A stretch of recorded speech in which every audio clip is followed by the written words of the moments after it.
आवाज खाली या. कुणासमोर बोलते कळतंय का तुला? हा सवाळू सारखं रगडीन ना, ते पण निघायचं नाही तुझ्यामधून. नाही नाही हा शब्द ऐकायची सवय नाही मला.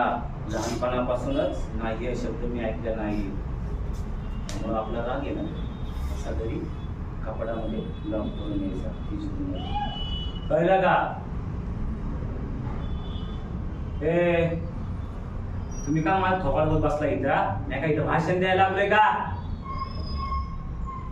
ऐका, रस्त्यामध्ये कुणी वाळूचा ट्रक अडवला ना, म्हणून एक सांगायचं, हा ट्रक कुणाचा आहे?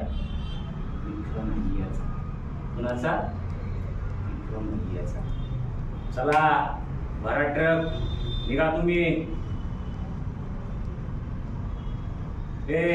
टेक्निया का तुका मला थोबाडत बसला इथं? चल कामाचं बोलून घेऊया.